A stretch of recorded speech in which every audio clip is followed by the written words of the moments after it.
Bismillahirrahmanirrahim. Assalamu alaikum students. I am Muhammad Usman Ali, your math teacher. Today we are going to discuss chapter number 1, number systems. Let's start. जी students, बात करते हैं number systems पे। Student, assume करें कि दुनिया में कोई नंबर एग्जिस्ट ना कर रहा हो, तो दुनिया में हम बार्गेनिंग किस तरह से करेंगे। अगर आपको कोई भी चीज खरीदनी है, आप शॉपकीपर के पास जाते हैं, आप उसे क्या समझाएंगे कि आपको कितने वेट में, कितनी क्वांटिटी में वो चीज चाहिए। स्टूडेंट्स, जब वाकई ही दुनिया में नंबर सिस्टम एग्जिस्ट नहीं करते थे, तो दुनिया में लोग किस तरह से काम करते थे। अगर हम बात करें एक गडरिये की, वो क्या करता था, जब अपनी बकरियां चराने के लिए बाहर लेके जाता था, तो हर बकरी के बदले में एक स्टोन अपनी पॉकेट में डालता जाता था। शाम को जब बकरियां चर के वापस आती थी, तो वो स्टोन्स निकाल के बाहर फेंकता रहता था। अगर स्टोन्स की तादाद बढ़ जाए तो इसका मतलब है कि कोई ना कोई बकरी मिसिंग हो गई है, और अगर स्टोन्स की तादाद कम हो जाए तो इसका मतलब है कि आप साथ किसी और की बकरियां भी ले आए हैं। स्टूडेंट्स, तकरीबन 5000 BC के अराउंड इजिप्शियन ने इस नंबर सिस्टम को मुतारिफ करवाया। इस नंबर सिस्टम के अकॉर्डिंग अगर आपको एक नंबर लिखना है, सिंपली 2,58,458, तो आप इसको इस तरह से लिखेंगे। देखिए स्टूडेंट्स, इसने बहुत ज्यादा जगह घेरी है। अब अगर आजकल की काउंटिंग में आपको यही नंबर लिखना हो, तो आप इस तरह से लिखेंगे 2,58,458। स्टूडेंट्स, वक्त के साथ साथ लोग इस सिस्टम के साथ कंपैटिबल नहीं थे, इसको बहुत ज्यादा जगह घेरता था, लिखने के लिए बड़ा प्रॉब्लम आता था। तो फिर आहिस्ता आहिस्ता एक नंबर सिस्टम मुतारिफ करवाया गया। 1 2 3 4 5 अप टू सोन, ये नंबर्स मुतारिफ करवाए गए और इनको नाम दिया गया नेचुरल नंबर्स का, और दुनिया ने इसके साथ काम स्टार्ट कर दिया, दुनिया इसके साथ कंपैटिबल हो गई। वक्त के साथ साथ एक प्रॉब्लम आया कि ऐसी इक्वेशंस x + 2 = 2, जब इन इक्वेशंस को सॉल्व करें तो आंसर आता है 0। अब 0 नेचुरल नंबर्स में कंटेन नहीं करता, इसलिए 0 को इनके साथ मिलाया गया और उस सेट को नाम दिया गया होल नंबर्स का, 0 1 2 3 4 5 अप टू सोन, और इस सेट को नाम दिया गया होल नंबर्स का।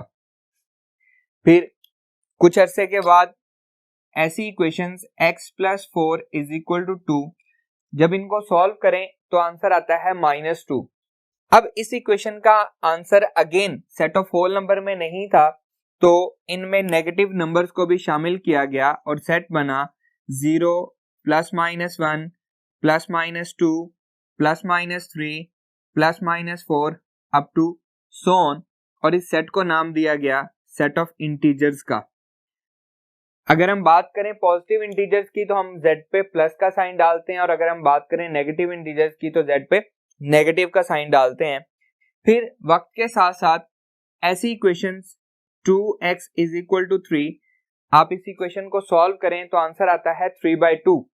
अब इसका सॉल्यूशन अगेन इनमें नहीं है, तो फ्रैक्शन में नंबर्स को इंट्रोड्यूस करवाया गया, उसको डिफाइन किया गया x such that x = p/q, where pq belongs to set of integers and q is not equal to 0, और इनको नाम दिया गया रैशनल नंबर का। q से हम इसको रिप्रेजेंट करते हैं। यहाँ पे q equal to not equal to 0 है, क्योंकि अगर हम डिवीजन में 0 रखेंगे तो आंसर आएगा इन्फिनिटी। फिर स्टूडेंट्स, ऐसी इक्वेशंस x² = 2, जब इसको सॉल्व किया गया तो आंसर आया √2। अब वो अगेन यहाँ पे नहीं है, तो फिर कहा गया कि ऐसे नंबर जिनको हम स्क्वायर रूट की फॉर्म में लिखें या फ्रैक्शन की फॉर्म में नहीं लिख सकते, वो नंबर मुतारिफ करवाए गए x such that x is not equal to p/q, where pq belongs to set of integers and q is not equal to 0, और इनको कहा गया इर्रेशनल नंबर्स, और q डैश से रिप्रेजेंट किया गया। फिर कुछ अरसे के बाद इन दोनों को मिला के इन दोनों का यूनियन लिया गया और एक नए नंबर इंट्रोड्यूस करवाए गए, जिनको हम कहते हैं रियल नंबर, और इसकी डेफिनेशन है Q union Q dash are the set of real numbers। Student कहानी यहाँ पे खत्म नहीं होती, बल्कि इसके बाद भी नंबर्स आते हैं। हम अगले लेक्चर्स में इंशाल्लाह उनको भी डिस्कस करेंगे। अभी हम बात करते हैं ऐसे नंबर्स की। फर्ज करें आता है 1.29। अब इसको हम इजीली फ्रैक्शन में चेंज कर सकते हैं। 129/100 हम कह देंगे कि ये एक रैशनल नंबर है। लेकिन अगर ये इस तरह से हो अप टू सो ऑन, तो अब हम इसको किस कैटेगरी में रखेंगे? क्या ये रैशनल होगा या इररेशनल होगा? इसी तरह से 3.11111 अप टू सो ऑन, ऐसे नंबर्स को हम किस कैटेगरी में रखेंगे? तो स्टूडेंट डिस्कस करते हैं decimal representation of real numbers को। इसमें सबसे पहले स्टूडेंट्स आता है terminating decimals. Terminating decimals. Terminating decimals कौन से होते हैं? जो डेसिमल पार्ट में पॉइंट के बाद जो होता है उसको हम डेसिमल पार्ट कहते हैं। डेसिमल पार्ट में टर्मिनेट हो जाएं, रुक जाएं, उनको हम क्या कहते हैं? टर्मिनेटिंग डेसिमल कहते हैं। जैसा कि 4.059 ये एक टर्मिनेटिंग डेसिमल है। डेसिमल पार्ट के बाद ये स्टॉप हो गया है, फाइनाइट है। इसी तरह से हम लिख सकते हैं 1.291375। अब ये भी एक नंबर है जो कि डेसिमल पार्ट के बाद टर्मिनेट हो चुका है। नेक्स्ट है रिकरिंग डेसिमल्स। रिकरिंग डेसिमल्स ऐसे नंबर्स जो कि डेसिमल पार्ट के बाद बार बार रीअकर हो रहे हों, जैसा कि 0.3333 अप टू सोन बढ़ता जा रहा है, 3333 रिपीट होता जा रहा है, तो ये एक रिकरिंग डेसिमल है। 2.79 अगर मैं 79 के ऊपर बार लगा दूं तो इसका मतलब है 7 और 9 बार बार रिपीट हो रहा है, 797979 up to infinite many times. और इसी को हम रिप्रेजेंट करते हैं 1.112।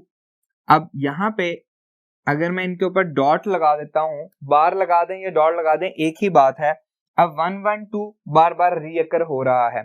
स्टूडेंट अगर कोई ऐसा नंबर आए जिसको हम डिवाइड करें तो वो इससे ज्यादा बार आ रहा हो, फर्ज करें कि वो 40 टाइम्स आने के बाद फिर दोबारा आ रहा है, 40 टाइम डिफरेंट डिजिट्स आए और उसके बाद वो रिपीट होना शुरू हो गया, तो उसको हम कैसे लिखेंगे? जस्ट हम क्या करेंगे, 3.71953215 फर्स्ट और लास्ट वाले के ऊपर डॉट का निशान लगा देंगे। इसका मतलब है कि यहां से लेकर यहां तक ये अब अगेन दोबारा रिपीट होगा, सेम डिजिट आएंगे। इसको भी हम क्या कहेंगे? रिकरिंग डेसिमल कहेंगे। स्टूडेंट यहां पे एक नोट लिखें, इसको ध्यान से याद रखना है। Every terminating and recurring decimal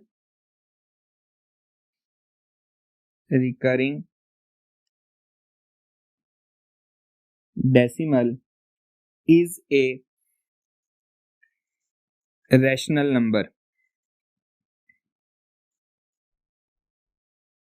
तो यहां से हमें यह बात याद हो गई कि अगर इस टाइप के नंबर्स आ रहे हों तो उनको हम क्या कहेंगे? रैशनल नंबर कहेंगे। नेक्स्ट है नॉन टर्मिनेटिंग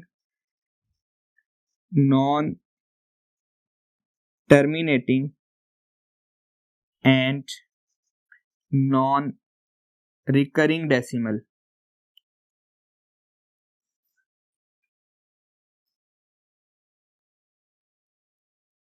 स्टूडेंट्स ऐसे नंबर्स जो कि ना ही टर्मिनेट हो रहे हों डेसिमल पार्ट में और ना ही बार बार रीअकर हो रहे हों डेसिमल पार्ट में, उनको हम क्या कहेंगे? Non recurring non terminating. जैसा कि 7.1579213 अप टू सोन ये बढ़ता ही जा रहा है, ना ही ये स्टॉप हुआ है, फाइनाइट है डेसिमल पार्ट में, बल्कि इनफाइनाइट है, और ना ही ये रिपीट हो रहा है।